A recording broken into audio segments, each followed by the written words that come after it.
नमस्कार. कसे आहात सर्व? मेडिटेशन म्हणजे ध्यान हा योगाचा एक महत्त्वाचा भाग आहे, जो बघून किंवा ऐकून होत नाही तर तो केला जातो आणि त्याला समजण्यासाठी प्रॅक्टिसची आणि अनुभवण्याची गरज आहे. म्हणूनच आज आपण करणार आहोत ध्यान. ध्यान करत असताना 3 नियम लक्षात घ्यायचे आहेत. अगदी साधे आणि सोपे आहेत. अचाह, अकिंचन आणि अप्रयत्न. अचाह म्हणजे मला काहीही नको आहे, अप्रयत्न म्हणजे मी काहीही करणार नाही आणि अकिंचन म्हणजे मी कुणीही नाही. आपण जेव्हा ध्यानासाठी 10 मिनिटं बसतो तेव्हा हे 3 नियम फक्त 10 मिनिटासाठी लक्षात घ्यायचे आहेत. आता ध्यान करत असताना तुम्ही खुर्चीवर सुद्धा बसू शकता, बेडवर बसू शकता किंवा अगदी जमिनीवर सुद्धा बसू शकता. फक्त कम्फर्टेबली आणि आरामदायी बसा. तुम्ही सुखासनामध्ये बसू शकता, वज्रासनामध्ये बसू शकता किंवा पद्मासनमध्ये सुद्धा बसू शकता. पण हे लक्षात घ्यायचं आहे की पुढचे 10 मिनिटं आपण त्या स्थितीमध्ये बसणार आहोत, त्यामुळे आरामदायी बसा. फक्त पाठीचा मणका ताठ ठेवायचा आहे आणि आरामदायी ठेवायचा आहे. आता हातांची गोष्ट करायची झाली तर हाताची मुद्रा सगळ्यात पॉप्युलर मुद्रा आहे चीन मुद्रा. ती म्हणजे अंगठा आणि आपली तर्जनी चे टोक एकमेकांना टच असते आणि बाकीचे 3 बोटे सरळ याप्रमाणे, आणि दोन्ही हातांचे मनगट गुडघ्यांवरती आणि ध्यानाला बसले जाते. किंवा दुसरी मुद्रा आहे ती म्हणजे ध्यान मुद्रा. दोन्ही हातांचे तळवे एकमेकांवरती आणि दोन्ही हातांचे अंगठे एकमेकांना टच आणि दोन्ही हात आपल्या पायांवरती, याप्रमाणे ध्यान मुद्रा घेतली जाते. आता आपला उजवा हात वरती असेल आणि डावा हात खाली असेल तर ती झाली भैरव मुद्रा, आणि डावा हात वरती असेल आणि उजवा हात खाली असेल तर ती झाली भैरवी मुद्रा. या प्रकारे तुम्ही कोणतीही मुद्रा घेऊ शकता. पण मुद्रामध्ये पण जर कन्फ्युजन होत असेल तर तुम्ही हाताची महामुद्रा सुद्धा घेऊ शकता. दोन्ही हात गुडघ्यांवरती ठेवायचे आहेत आणि हाताचे तळवे आकाशाच्या दिशेने. अगदी याप्रमाणे सुद्धा तुम्ही ध्यानाला बसू शकता. फक्त एकच गोष्ट लक्षात ठेवा, कम्फर्टेबली बसा. पुढचे 10 मिनिटं आपण या स्थितीमध्ये बसणार आहोत. तुम्ही भिंतीला टेकून सुद्धा बसू शकता. पाठीचा पोक काढू नका, फक्त पाठ ताठ ठेवा. जिथे कुठे असाल तिथे आरामदायी बसा. पाठीचा मणका ताठ आणि आरामदायी, चेहऱ्यावर स्मित हास्य, डोळे बंद. एक श्वास आत, थांबवा आणि बाहेर.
आजूबाजूच्या परिसरासोबत सजग व्हा.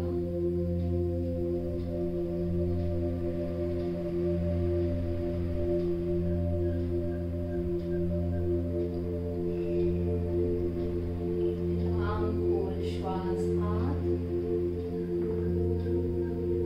आणि बाहेर.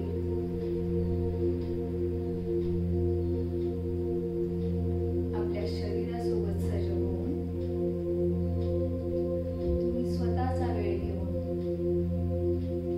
हसत मुखाने सावकाश डोळे उघडू शकता.